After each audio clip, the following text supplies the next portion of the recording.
A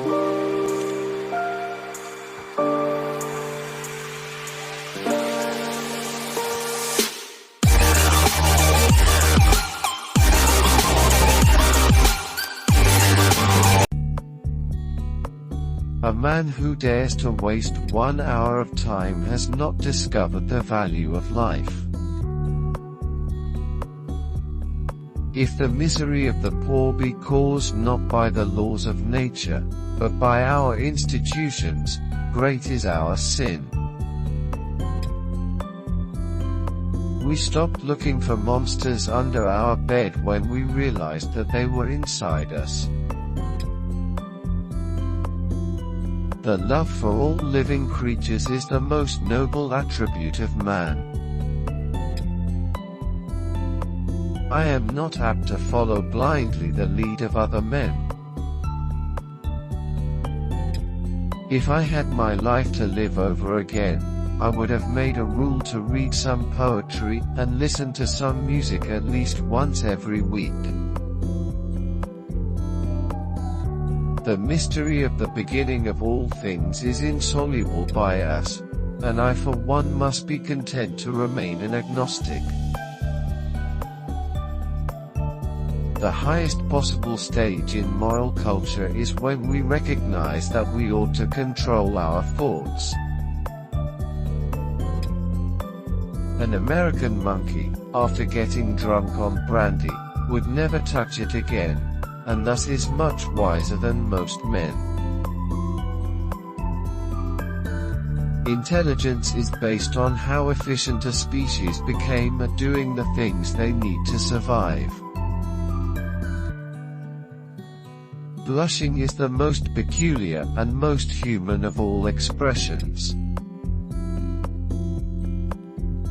In the long history of humankind, those who learn to collaborate and improvise most effectively have prevailed. One general law, leading to the advancement of all organic beings, namely, multiply, vary, let the strongest live and the weakest die. But I am very poorly today and very stupid, and I hate everybody and everything. One lives only to make blunders. Man selects only for his own good, nature only for that of the being which she tends. Great is the power of steady misrepresentation. I see no good reasons why the views given in this volume should shock the religious views of anyone. There is no fundamental difference between man and animals in their ability to feel pleasure and pain, happiness and misery. For the shield may be as important for victory as the sword or spear. Freedom of thought is best promoted by the gradual illumination of men's minds which follows from the advance of science. To kill an error is as good a service as, and sometimes even better than, the establishing of a new truth or fact. It is always advisable to perceive clearly our ignorance. We are not here concerned with hopes or fears, only with truth as far as our reason permits us to discover it. We are always slow in admitting any great change of which we do not see the intermediate steps.